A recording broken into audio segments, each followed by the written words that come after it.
তবে এক কদম দু কদম করে এগিয়ে আসতেছে।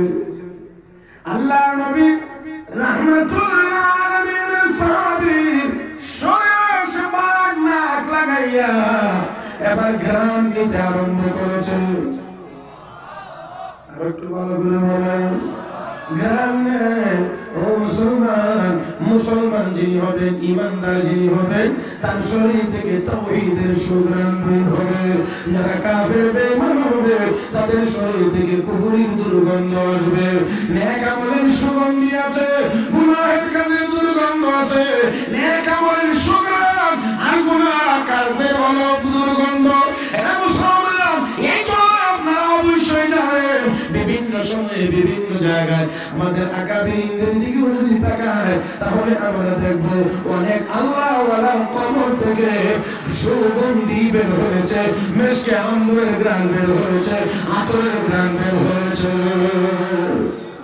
আমার ভাইরা, এটা কেনা আতর না, টাকা পয়সার বিনিময়ে না, অর্থের বিনিময়ে না, সম্পদের বিনিময়ে না, অস্ত্রের বিনিময়ে না।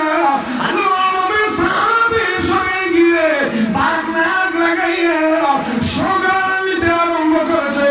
এবার ঘ্রাণ নিয়ে বাঘ বুঝতে পেরেছে অবশ্যই এই শরীর থেকে তাওহীদের সুঘ্রাণ আসতে আছে। এবার বাঘ সামনে আগাইয়া হাঁটু ভেঙে নিচে বসে গিয়ে লেজ নাড়াইয়া বাঘ যেন বুঝাইতে চায়, ওগো আল্লাহর নবীর সাহাবী, আমি আর আপনার উপরে হামলা করব না, আমি আর আপনাকে আঘাত করব না, তার উপরে আক্রমণ করব না। বসে গেলাম গো আল্লাহর নবীর সাহাবী, আপনি আমার পিঠে সওয়ার হয়ে যান, আমি বাঘ আপনাকে আপনার কাফেলা পর্যন্ত পৌঁছায় দেব। বাঘের পিঠে সওয়ার হয়ে নবীর সাহাবী কাফেলার সাথে গিয়ে হাজির হয়েছে। হে মুসলমান, আমরা তো এই মুসলমান যারা বাঘের পিঠে সওয়ার হয়ে গন্তব্যে গিয়েছি, আমরা তো সেই মুসলমান যারা লাঠি দিয়ে গুঁতা দিয়েছি, ভূমিকম্প বন্ধ হয়েছে, আমরা তো সেই মুসলমান নদীর নামে চিঠি লিখেছি, নদীতে জোয়ার এসেছে, আমরা ওই মুসলমান ইয়া সারিয়াতুল জবাব বলেছি, আওয়াজ হাজার মাইল দূরে পৌঁছে গিয়েছে, আমরা ওই মুসলমান নামাজের মুসল্লা মিশায়া নদী পার হয়েছি, আমরা ওই মুসলমান আল্লাহু আকবার বলে বাতিলের মাসনদ ভেঙে চুরমার করে দিয়েছি। সেই মুসলমান আমেরিকার ডোনাল্ড ট্রাম্প আর দুনিয়ার কোনো কাফের বেঈমান ইহুদি খ্রিস্টানের সামনে মাথা নত করার দাবি করতে পারে না। বন্ধুগণ, কয়েক মিনিট কষ্ট হবে না তো? হ্যাঁ, কয়েক ঘন্টা নয়, কয়েক মিনিট পিছনে দেখা লাগবে না ভাইজান, আমি দেখতেছি। আমার বেশি লাগবে না। যারা আসছিলেন, অনেক বড় মাজমা হয়েছিল, গুরুত্বপূর্ণ নসিহত শুনেছেন, তৃপ্তি হয়েছে, চলে গেছে। এটা আক্ষেপ আফসোসের কোনো বিষয়ই হতে পারে না। কথা কি বলবেন? এটা আক্ষেপ আফসোসের না। হযরতুল আল্লাহ মাওলানা খালিদ সাইফুল্লাহ আইয়ুবী দামাত বারাকাতুহুর গুরুত্বপূর্ণ নসিহত হয়েছে। এই নসিহতের উপরে আমল করতে পারলে আমার মনে হয় আমলের জন্য অনেক উপাদান এখানে আছে, আমলের জন্য যথেষ্ট। সেই জন্য কারো চলে যাওয়াটাকে ভিন্ন দৃষ্টিতে দেখার কোনো অবকাশ নাই এই মুহূর্তে। আমি বলতে চাচ্ছি শুধু যারা আছেন তারা যদি আগ্রহ সহকারে শুনেন, আমি আপনাদেরকে নিয়ে কয়েক মিনিট কথা বলতে চাই। আপনারা রাজি আছেন তো ইনশাআল্লাহ? আল্লাহ সবাইকে তৌফিক দান করুন, সবাই মহব্বতে বলি আমিন। আমার ভাইরা, তাহলে আসুন নেককার যদি আমরা হতে পারি। বর্তমান দুনিয়ায় আমাদের মূল সমস্যাটাই হলো আমরা 200 কোটি মুসলমান আছি, কিন্তু নেককার মুসলমানের পরিমাণ খুবই কম। কথা বলেন না কেন? নেককার মুসলমানের পরিমাণ খুবই কম।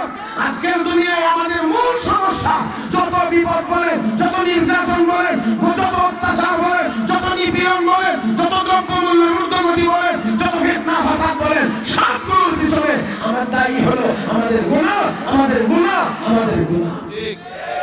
আর একটু ভালো করে বললে ভালো হয় না? হ্যাঁ, আমার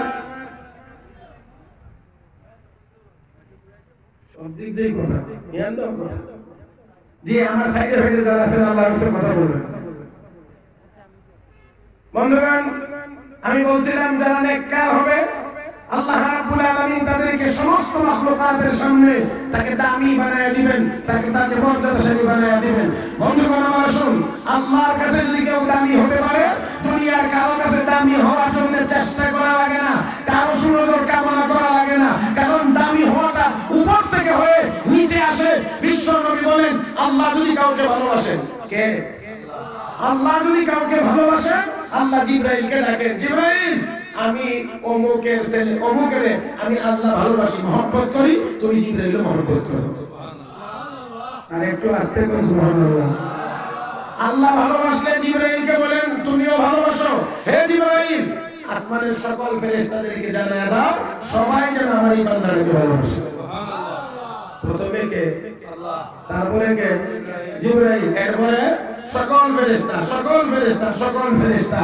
আমার বন্ধুরা, বিশ্ব নবী বলেন আসমানের ফেরেশতারা যখন তাকে ভালোবাসতে থাকে, ওই আসমানের মহব্বত জমিন ওয়ালাদের কলবে আল্লাহ ঢেলে দেন, জমিন ওয়ালাদের কলবে আল্লাহ ঢেলে দেন, তখন জমিনের সবাই তাকে মহব্বত করতে থাকে, ভালোবাসতে থাকে। আমার ভাইয়েরা, এই কারণে উলামায়ে কেরাম, বুজুর্গানে দিন, আল্লাহ ওয়ালারা এদেরকে মানুষ মহব্বত করে অন্তর থেকে, পাইলে যা আছে করে সব উজাড় করে আপ্যায়ন করার চেষ্টা করে। আর দুনিয়াদারকে মানুষ মহব্বত করে না, ঠোঁট দিয়ে প্রকাশ করে তার ক্ষতির হাত থেকে বাঁচার জন্য। ঠিক। আর জোরে কান। আজকে অনেকেই একটু বেশি সালাম মনে করে আমি কিছু কথা বুঝে না মনে হয়। অনেকে দেখবে ভাইজান আসসালামু আলাইকুম, দাদা আসসালামু আলাইকুম,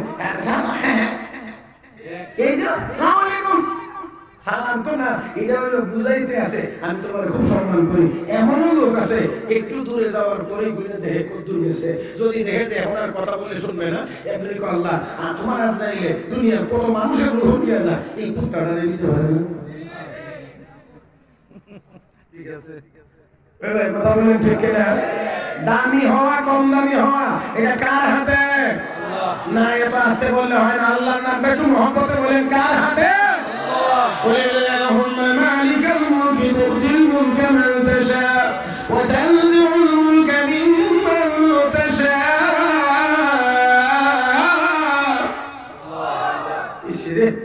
আমি কি খোলা গরম গরম না ভিড়া বানাম? আপনারা কর খোলা বুঝেননি, ভিড়াদের মধ্যে বানা না, আমি খোলা গরম গরম না ভিড়া বানাম, কোনটা করতাম? হ্যাঁ না, দুই দলে দুইটা করলে মিল, কারণ এক হাতে যদি সোলার আগুন ঠিক করা লাগে, পিঠাও বানানি লাগে, একবার কাঁচা থাকবে আরেকবার ফুলে যাবে। এই জন্য আমি মনে করি খোলাটা আপনারা গরম করেন আর পিঠাটা আমি বানাই, আশা করি কিছুটা ভালো হবে। যেরকম ঠিক না না, আমার সাথে কথা দিতে হবে যে কয়জন আছেন ভালোভাবে আওয়াজ করবেন, রাজি আছেন সবাই ইনশাআল্লাহ? হাত জাগান, হাত জাগান, হাত জাগান, দেখি মুট করেন, মুট করেন, মুট করেন। নারে তাকবীর, নারে তাকবীর, আল্লাহু আকবার। আল্লাহ, আমরা বাহুবলের মানুষ, বাহুতে উদ্দুরি শক্তি, হ্যাঁ আরো বাবা আওয়াজ দরকার। قل اللهم مالك الملك تؤتي الملك من تشاء وتنزع الملك ممن تشاء وتعز من تشاء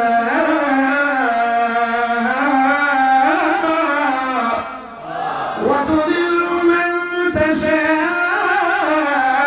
بيدك الخير إنك على كل شيء قدير। হে ভাই, সকল ক্ষমতার মালিককে ইজ্জত কে দেন?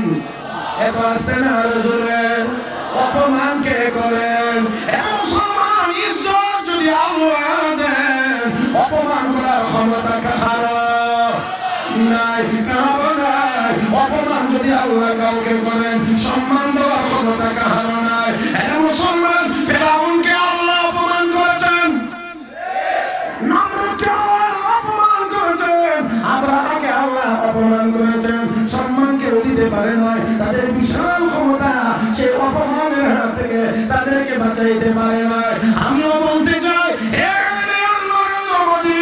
আল্লাহর ঘর মসজিদের উপরে হাত দিয়ে তুমি যে অপরাধ করেছো, তোমার উপরেও আল্লাহর গজব যেদিন নেমে আসবে, অপমানের হাত থেকে তোমাকেও কেউ রক্ষা করতে পারবে না।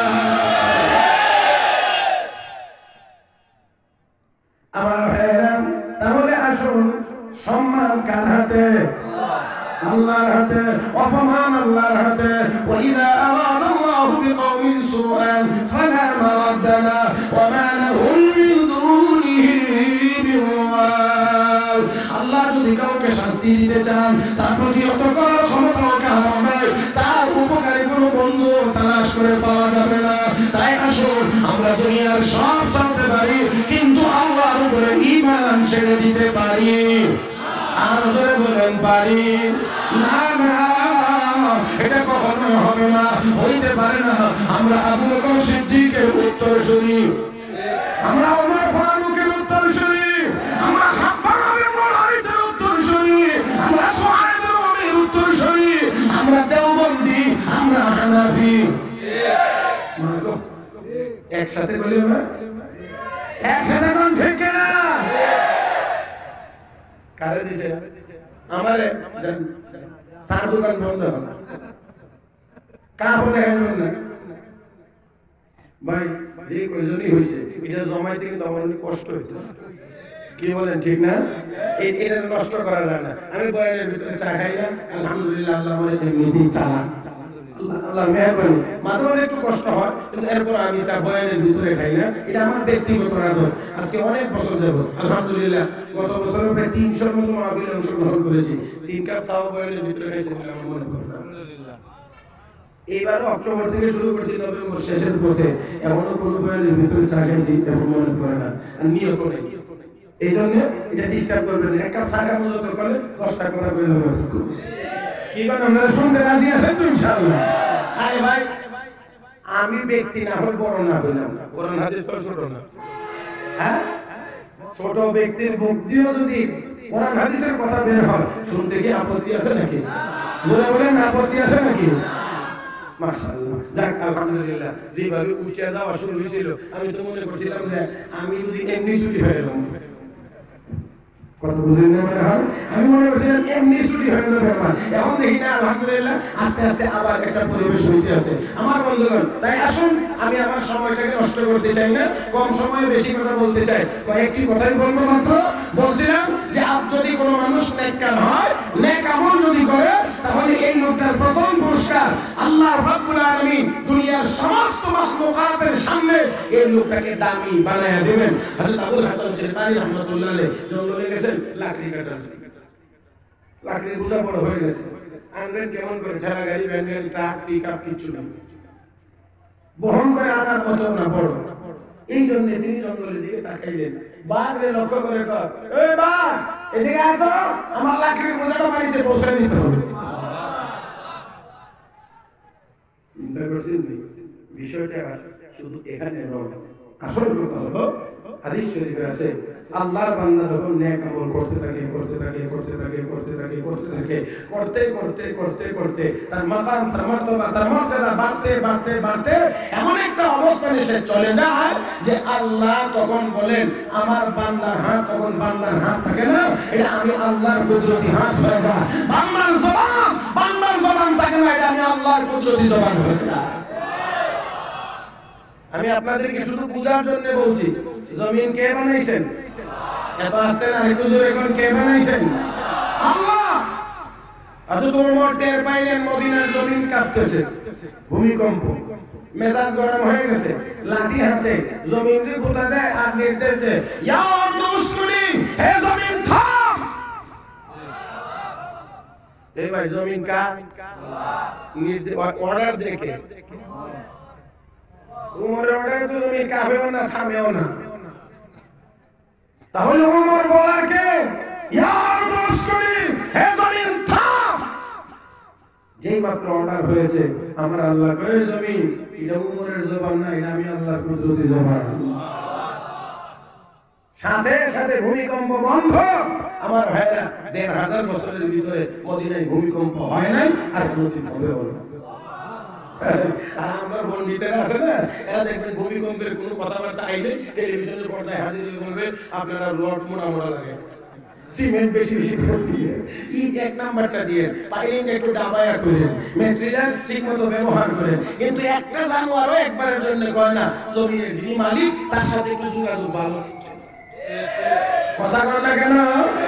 যোগাযোগটা মালিকের সাথে একটু ভালো করে, মালিকের একটু আস্থা বাজন হয়, কারণ মালিকের জায়গা। আমার ভাইয়েরা, স্ত্রীর উপরে যদি স্বামী অসন্তুষ্ট হয়, এবার 50 তলা বিল্ডিং এর মালিক যদি স্ত্রী হয়, আর যা কিছুই হোক, এই স্ত্রীর জন্য যেমন এই বিল্ডিং এ শান্তির ব্যবস্থা হতে পারে না, আল্লাহর জমিনে আল্লাহর নাফরমানি করে আল্লাহকে অসন্তুষ্ট করে শান্তির ফয়সালা হতে পারে না, পারে না, পারে না। জমিন কার, জমিন কার, জমিন কার? يا أيها الناس اعبدوا ربكم الذي خلقكم والذين من قبلكم لعلكم تتقون الذي جعل لكم الأرض فراشا والسماء بناء وأنزل من السماء ماء فأخرج به من الثمرات رزقا لكم فلا تجعلوا لله أندادا وأنتم تعلمون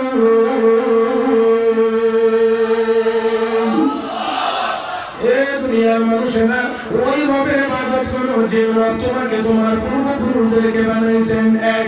দুই নম্বর হলো আল্লাযী জাআলা লাকুমুল আরদা ফিরাশা, জমিনকে বিছানা বানাইছেন। ওয়াস সামাআ বিনাআ, আসমানকে ছাদ বানাইয়া জমিনকে বিছানা বানাইয়া তোমার থাকার জায়গা দিয়েছেন। ওয়া আনজালা মিনাস সামাই মাআ, আসমান থেকে বৃষ্টি নাজিল করে জমিনকে উর্বর করে আল্লাহ ফসল ফলাইয়া তোমাদের রিজিকের ব্যবস্থা করেন। আওয়াজ করে বলেন, এই সম্পূর্ণ ব্যবস্থাপনা একমাত্র কার? অতএব গোলামি হবে একমাত্র আল্লাহর। আমার বন্ধুরা, ওই আল্লাহর গোলামি যদি হয়, আল্লাহকে বান্দা নামাজ পড়লে, রোজা রাখলে, হজ করলে, যাকাত দিলে, কোরআন শিখলে, কোরআন শিখাইলে আমার কোনো লাভ নাই, কারণ আমি এমন এক সত্তার নাম যার কোনো লাভ নাই, যার লস নাই, যার বাড়তি নাই, যার কমতি নাই, কারণ আমি সব ক্ষমতার মালিক। আমাকে কেউ ক্ষমতা দেয় না, আমি ক্ষমতা দেই। অতএব আমার কোনো লাভ নাই, বান্দা যা লাভ হবে তোর।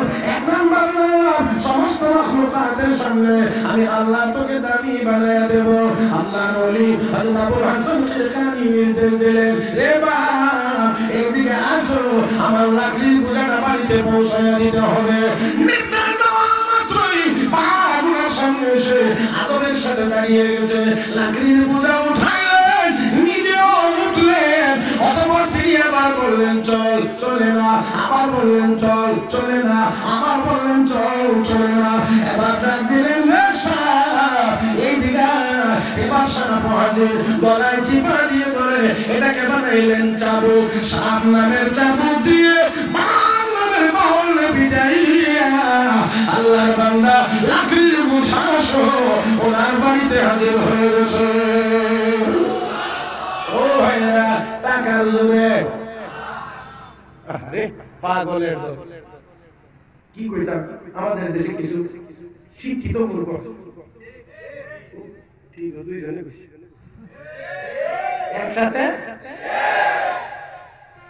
শিক্ষিত হইলে মূর্খ হয় কেমন? ঠিক যে কইলেন জোরে, শিক্ষিত হইলে মূর্খ কেমনে হয়? একেবারে সহজে বোঝার জন্য আমি বলবো, নবী যেই জমানায় আগমন করেছিলেন, যেই যুগের মানুষের কাছে আগমন করেছিলেন, এই যুগটারে কি যুগ কইতো? জাহিলিয়াতের যুগ। জাহিলিয়াতের অর্থ হইতো মূর্খতা, মূর্খতার যুগ। তাই বলে কি মক্কার সব মানুষ অশিক্ষিত ছিল? আমার কথাটা কি বুঝাইতে পারতেছি না মনে হয়? মক্কার সব মানুষ অশিক্ষিত ছিল, তাহলে মূর্খতার যুগ হবে কেন? এরা তো শত শত শিক্ষিত মানুষ ছিল।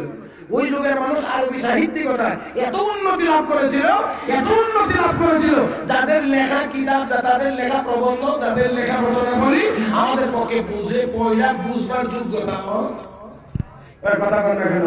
আরবি সাহিত্যের অনেক কিতাব সিলেবাস থেকে এমন উঠাই দেওয়া হচ্ছে শুধু না বুঝার কারণে। তাহলে তারা তো বড় বড় ডাঙ্গর শিক্ষিত ছিল। ডাঙ্গর বুঝেননি আপনারা? হ্যাঁ, বড় বড় শিক্ষিত ছিল, কিন্তু এত বড় শিক্ষিত হওয়ার পরেও এই যুগটাকে ইতিহাসের পাতায় বর্বরতার যুগ, মূর্খতার যুগ বলা হয়েছে। এতে করে বোঝা যায় শিক্ষিত হইলেই আলোর মুখ দেখে না, মূর্খ থেকে যায়, অন্ধকারে থেকে যায় যদি এই শিক্ষার সাথে আসমানি এলেমের শিক্ষা না থাকে। কোরআনের শিক্ষা না থাকলে শিক্ষিত হওয়ার পরেও সাহিত্যে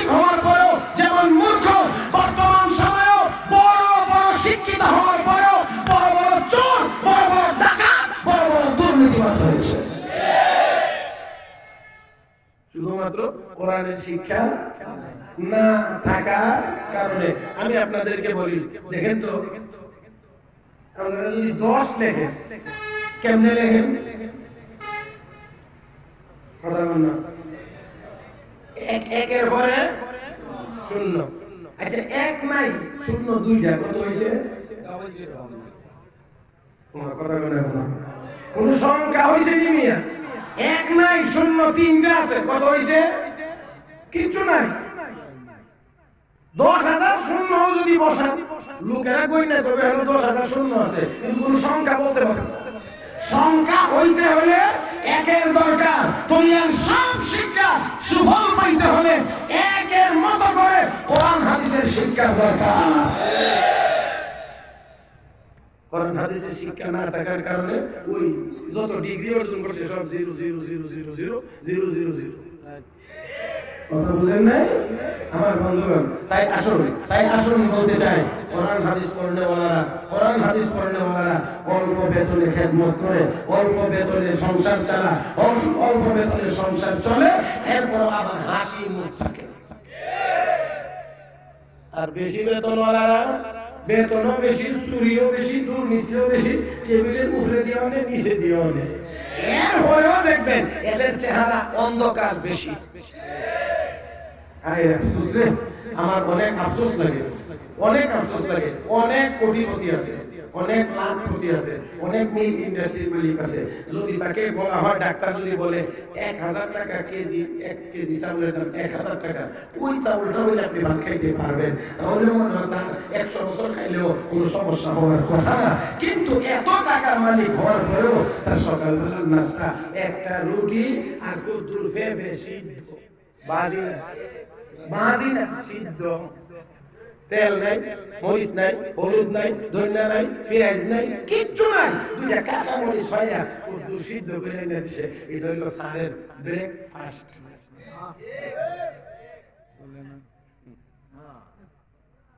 কি আফসোসের কথা! নাই, খাইতে পারছে না, এবারে এত আফসোস লাগে না। আছে চোখের সামনে, খাইতে পারে না, আফসোস কম না বেশি? এই জন্য শেখ সাদি রহমতুল্লাহ আলাইহি কয়, দুইটা লোকের জন্য আমার বেশি আফসোস লাগে, যে মাল জমাইলো খাইতে পারলো না, যে এলেম শিখলো আমল করতে পারলো না, এই দুইটা লোকের লাগে আমার বেশি আফসোস লাগে।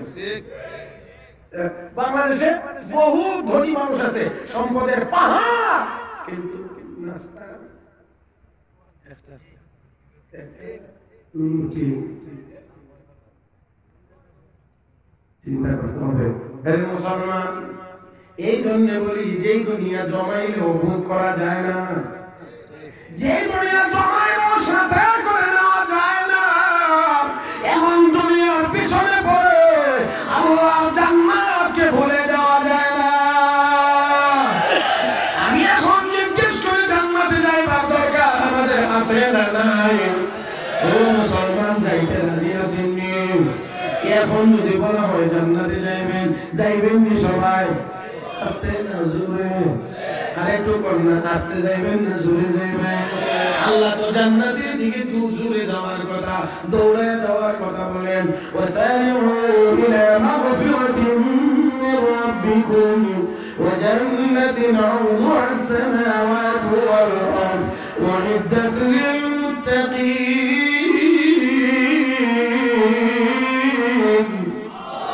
আল্লাহ কো জান্নাতের দিকে দৌড় দাও, জান্নাতের দিকে দৌড় দাও। ওই মুসলমান, দৌড় দিতে রাজি আছেন কি? জান্নাতের দিকে দৌড় দাও। আল্লাহ রাব্বুল আলামিন বলেন, এখন বলবেন জান্নাত কোথায়, দৌড় দিব কোথায়? আমার ভাইরা, আমি বলছি, জান্নাতের দিকে যদি দৌড়াইতে হয়, দৌড় দেন মসজিদের দিকে। জান্নাতের দিকে যদি দৌড়াইতে হয়, দৌড় দেন মাদ্রাসার দিকে। জান্নাতের দিকে যদি দৌড়াইতে হয়, দৌড় দেন হক্কানি উলামায়ে কেরামের দিকে। জান্নাতের দিকে যদি দৌড়াইতে হয়, দৌড় দেন ওয়াজ তাফসীর মাহফিলের দিকে। হে মুসলমান, জান্নাতের দিকে যদি দৌড়াইতে হয়, প্রয়োজন বোধে হাতে লাঠি নিয়ে দৌড় দাও, কাফের বেঈমানের মোকাবেলা জিহাদের ময়দানে।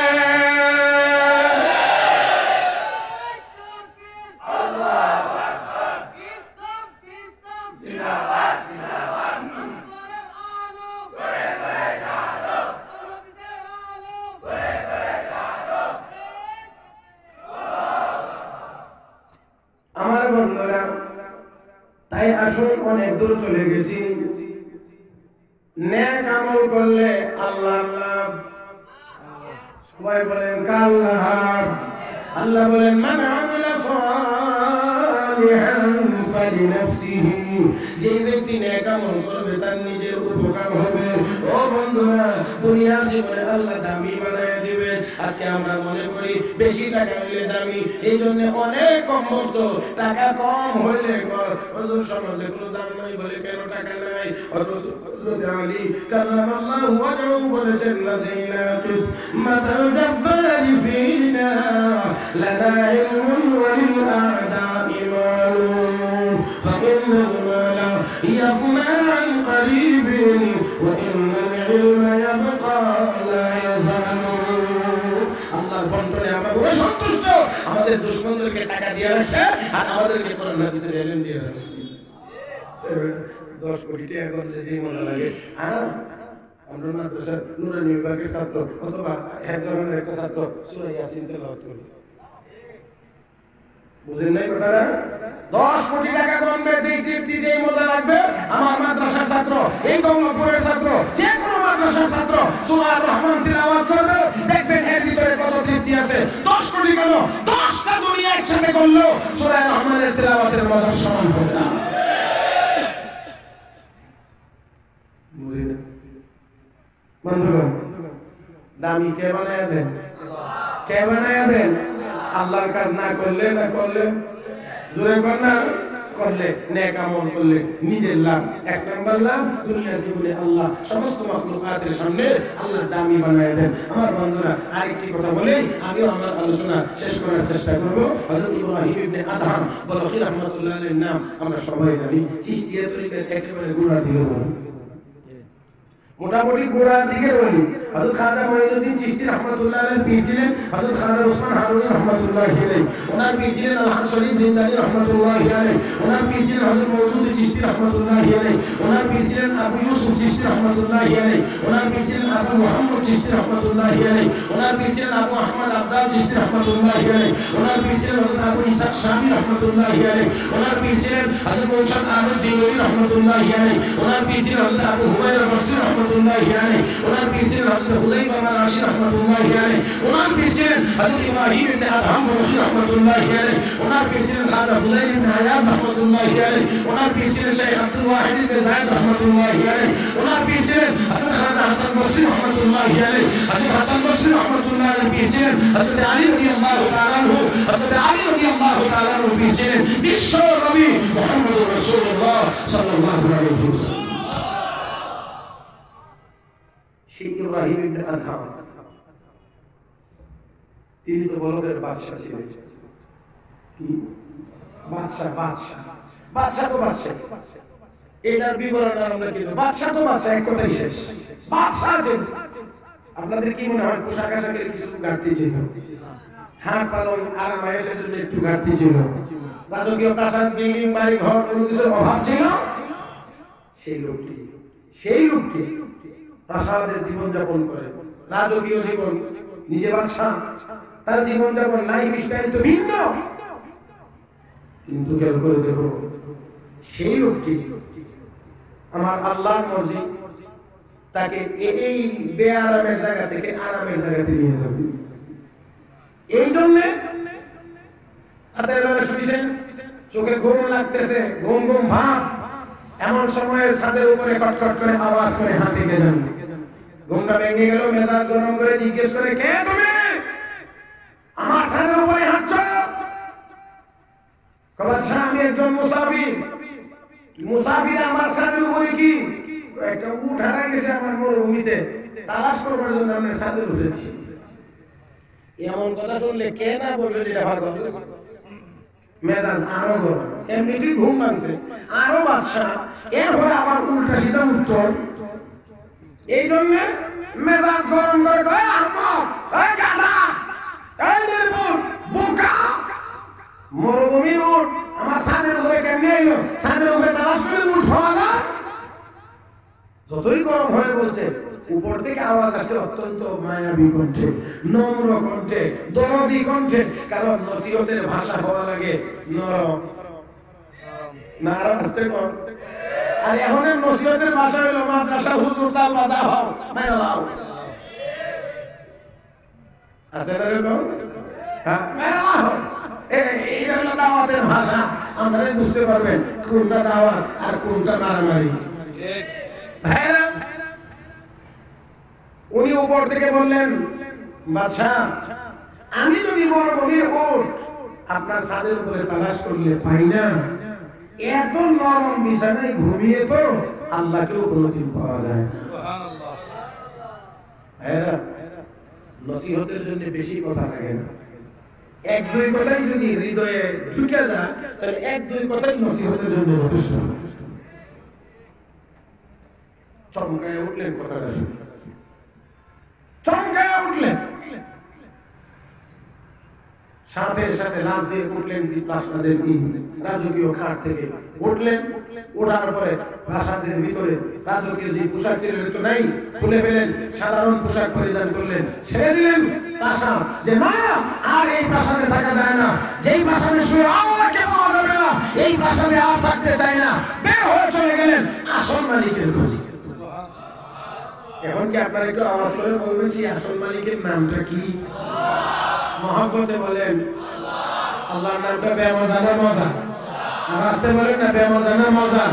মহব্বতে ডাক দেন আল্লাহ, আর জোরে বলেন আল্লাহ। এরে মুসলমান, আমার আল্লাহর নামের ভিতরে মজা। আসল মালিকের খুঁজে তিনি বের হয়ে গেলেন, খুঁজতে লাগলেন খুঁজতে লাগলেন, বায়াত হইলেন খাজা ফুজাইল ইবনে আয়াজের কাছে। আমার বাংলা আমার দেওয়ার সবক তিনি আদায় করেন, জঙ্গলে ঘোরাফেরা করেন থাকেন, প্রাসাদে আর ফিরলেন না। মালিকরে খুঁজতে আসেন, মালিকরে খুঁজতে আসেন। আমার বন্ধুরা মালিকরে খুঁজে এমন ভাবে তিনি পাইলেন, মালিকের এত প্রিয় তিনি হইলেন। শেখুল ইসলাম জাস্টিস আল্লামা তাকি উসমানী তার কিতাব লিখেন, ওনার মন্ত্রিসভার সদস্যবৃন্দ ওনাকে একবার দেখার জন্য গেলেন, সম্ভব হলে ফিরিয়ে নিয়ে আসবেন। খুঁজতে খুঁজতে গিয়ে দেখেন দাজরা নদীর কিনারায় এক সময়ের বাদশাহ ইব্রাহিম সুই সুতা দিয়ে শীত নিবারণের জন্য নিজের হাতে সুই সুতা নিয়ে কাঁথা সিলাইতে আছে। অবাক বিস্ময়ে মন্ত্রিসভার সদস্যবৃন্দ তাকিয়ে বললেন, হে ছেড়ে দিয়ে চলে আসলেন, রাজত্ব ছেড়ে দিয়ে চলে আসলেন, এই নিয়ে আপনার অবস্থা। আজকে নিয়ে যাতে সুই সুতা নিবারণের জন্য সুই সুতা লইয়া কাঁথা সিলাইতে আছেন, কাঁথা সিলাইতে আছেন। চলে আসেন, ফিরে আসেন, আবার আপনার সিংহাসনে আপনি গিয়া শুনলেন, রাজত্ব চালান, আরামে আনন্দে শান্তিতে দুনিয়ায় বসবাস করেন। ইব্রাহিম ইবনে আদম তাদের দিকে তাকিয়ে বলেন, না না আমি আর ওই সিংহাসনে ফেরত যেতে চাই না, যে সিংহাসনে বসে রাজত্ব করলে কেউ মানে তো কেউ মানে না, কেউ যদি ভালো বলে কেউ মন্দ বলে, কেউ যদি আদর করে কেউ তো আবার গালিও দেয়। এই রাজত্বে আমি আর ফিরে যেতে চাই না, তোমরা একটু সামান্য নমুনা দেখে যাও আমার আল্লাহ আমাকে এখন কেমন রাজত্ব দান করেছেন। এই কথা বলে ওনার হাতের সুইটা নদীতে নিক্ষেপ করে দিয়ে এবার তিনি হুকুম দিলেন, অর্ডার করলেন, হে নদীতে বসবাসকারী প্রাণীরা আমার সুইটা তোমরা ফিরিয়ে দাও। শেখুল হাদিস আল্লামা জাকারিয়া রাহমাতুল্লাহি আলাইহি তারিখ মাশাইখ চিশতির ভিতরে লেখেন, হুকুম করা মাত্র 1000 মাস একটি করে স্বর্ণের সুই নিয়ে নদীর কিনারে হাজির হয়ে বসে। 1000 মাস স্বর্ণের সুই নিয়ে নদীর কিনারে হাজির হয়ে গেলে এবার তিনি বললেন, না আমি তো স্বর্ণের সুই নিক্ষেপ করি নাই, আমি নিক্ষেপ করেছি লোহার সুই। লোহার আমারটা কোথায়, আমাকে ফিরিয়ে দাও, আমারটা কোথায়, আমাকে ফিরিয়ে দাও। এই কথা বললেন, আরেকটা মাস ওনার হাতে নিক্ষেপ করা সুইটা ঠোঁটের আগায় করে নিয়ে ওনার হাতে পৌঁছায় দিয়েছে। ও মুসলমান, আওয়াজ করে বলুন, আওয়াজ করে বলুন, আগের সিংহাসনের চাইতে এখনের রাজত্বটা দুর্বল না সবল? আগেরটার চাইতে এখানে আরাম কম না বেশি? আমার বন্ধুরা গো, আগে রাজত্বের ছিলেন, সিংহাসনে ছিলেন, কেউ ভালো বললে কেউ মন্দ বলেছে, কেউ আদর করলে কেউ গালি দিয়েছে, কেউ প্রশংসা করলে কেউ বদনাম করেছে। আর এখন হলো সুই নিক্ষেপ করে অর্ডার দিলে হাজার মাস হুকুম পালন করার জন্য তৈরি হয়ে যায়। আমার আল্লাহ এই ঘটনাই বুঝাইতে চান, মানে আমিলা সলিহান ফালিনাফসি, যেই ব্যক্তি নেক আমল করবে তার নিজের উপকার হবে, নিজের কল্যাণ হবে।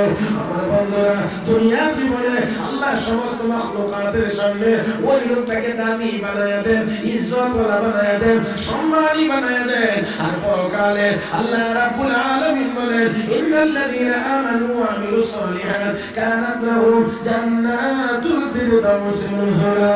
যারা ঈমান আনলে, আমল নিয়ে আসবে, আমি আল্লাহ তাদেরকে জান্নাতুল ফিরদাউসের মেহমান বানাইব। ওই ভাই, জান্নাতুল ফিরদাউসে যাওয়ার দরকার আছে না নাই? এরকম দরকার আছে না নাই? আল্লাহ তুমি আমাদের সবাইকে কবুল করো, জোরে কোন আমিন। আমার ভাইরা, তাহলে আমরা মুসলমান বড় সৌভাগ্যশালী জাতি। আমাদের দুনিয়াও আছে, আমাদের জান্নাতও। ডোনাল্ড ট্রাম্পের আছে, ইন্ডিয়ার সারের আছে, ওই মিয়ানমারের কুতিদের আছে।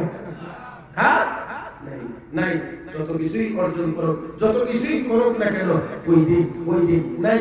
আর যেই সময়ে ওই সবগুলো বড় বড় বড় বড় জানোয়ারকে আল্লাহ জাহান্নামে নিক্ষেপ করবে, আগুনের লেলিহান শিখার টানে একবার উপরে উঠবে, আবার নিচে নামবে।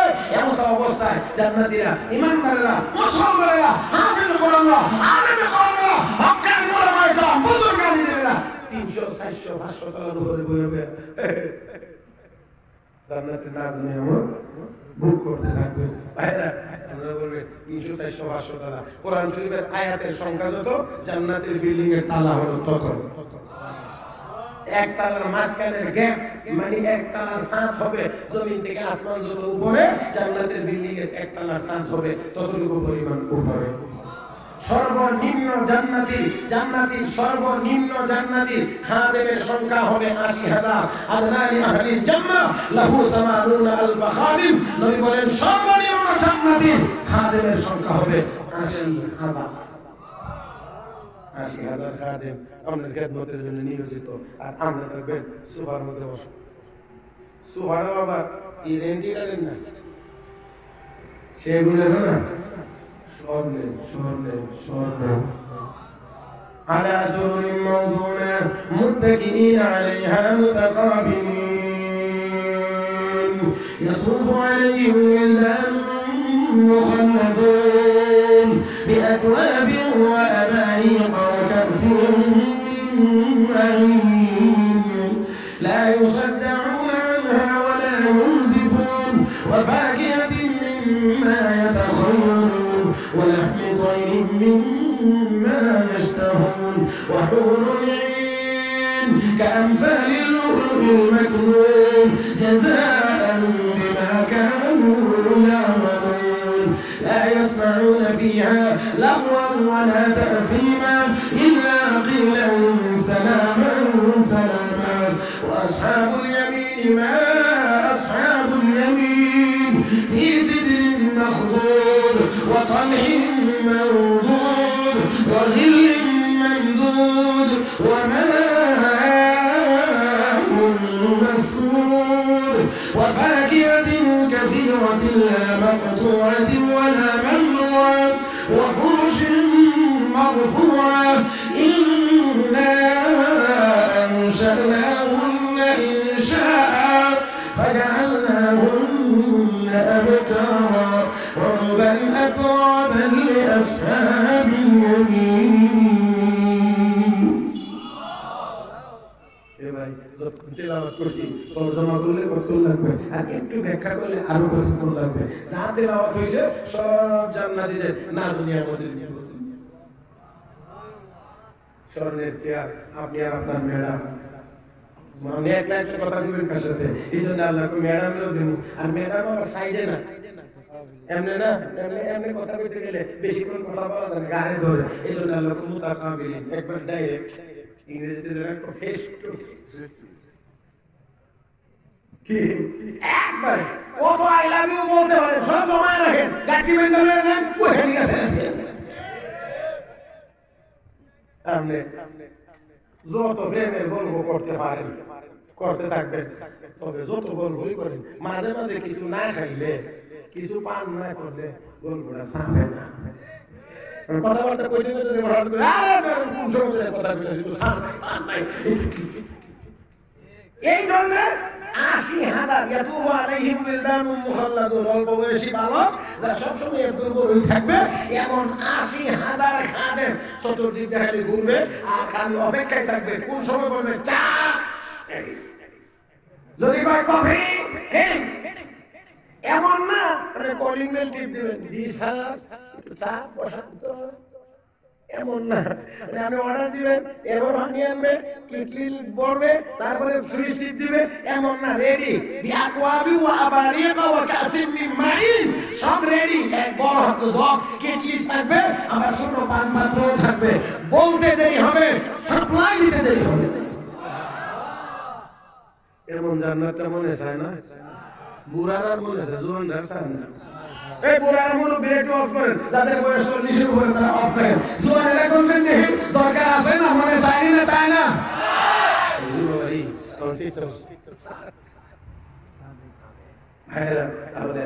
এবার দেখবেন এই চলছে চলছে চলছে বন্ধুগণ ৮০,০০০ খাদেম জান্নাতের একতলা বিল্ডিং হ্যাঁ এটা হলো আসমান পর্যন্ত ছাদ হলো কুসা ৭০,০০০ কামরা না কালকে তো বানানো ৭০,০০০ রুম এক এক তালা জান্নাতের এক একটা বিল্ডিং এক একটা ইট স্বর্ণের একটা রূপা গাঁথুনি হবে মেশকস জাফরান আল্লাহু আকবার এমন এমন একটা বিল্ডিং বাহুবলে আছে না সুবহানাল্লাহ নামাজে বোঝা আছে বন্ধুগণ তাহলে আপনি ওইখানে বসে বসে কি মজা আর ওই ডাম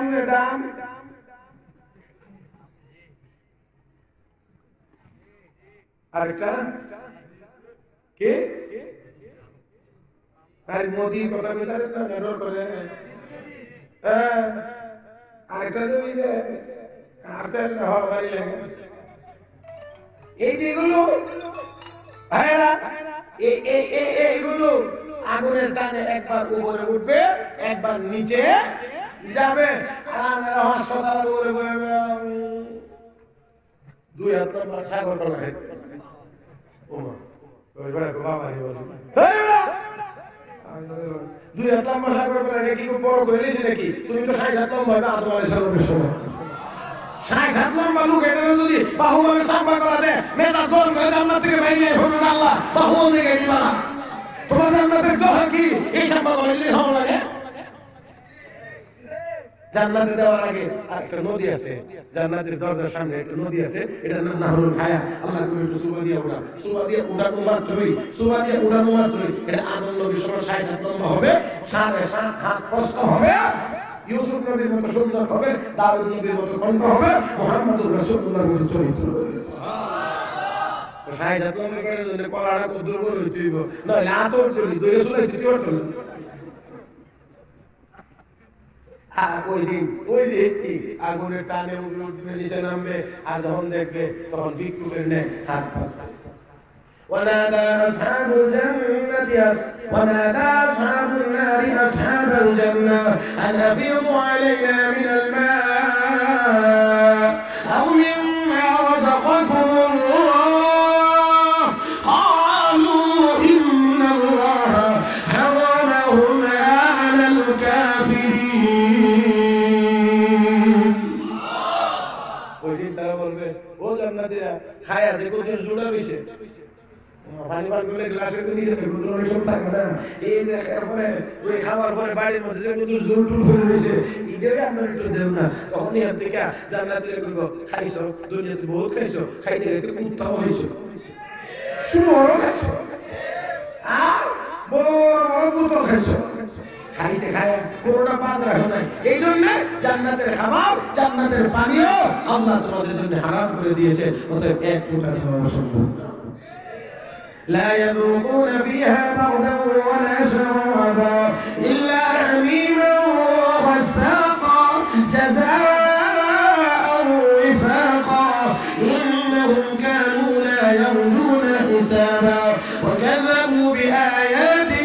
كذابا وكل شيء أحصيناه كتابا فذوقوا فلن نزيدكم إلا عذابا কোনো ঠান্ডা নাই, কোনো শরবত নাই, কোনো আরামের কোনো খাবার, কোনো পানীয় তাদের জন্য নাই। তাই আসল বন্ধুরা, নেক আমল করলে আল্লাহর কোনো লাভ নাই, গুনাহ করলে আল্লাহর কোনো লস নাই। নেক আমল যদি করি লাভ আমাদের হবে। প্রথম নাম্বার, দুনিয়ার জীবনে আল্লাহ সমস্ত মাখলুকাতের সামনে দামি বানায়া দিবেন। আর দ্বিতীয় নাম্বার, ইন্তেকালের পরে আল্লাহ রাব্বুল আলামিন মরণের পরে তাকে জান্নাতের মেহমান বানায়া দিবেন। ভাইরা, কাগজ লিখলে কি হইব? পরিবেশের তো দরকার আছে। এই জন্য বুঝছি আমার ভাইয়েরা, পরকালে জান্নাতের মালিক বানিয়ে দিবেন। দুই নাম্বার, আমান আসাআ আলাইহা, যে গুনার কাজ করবে দুনিয়ার জীবনেও আল্লাহ সমস্ত মাখলুকাতের সামনে তাকে ঘৃণিত বানিয়ে দিবেন, পরকালে জাহান্নামের আগুনে নিক্ষেপ করবেন। তাই আসুন গুনার কাজ পরিহার করি, নেক আমল বেশি করে করি, দুনিয়ার জীবনে দামি হতে পারবো, পরকালে জান্নাতের মেহমান হতে পারবো। আল্লাহ যেন তৌফিক দান করেন। সবাই মহব্বতে বলি আমিন।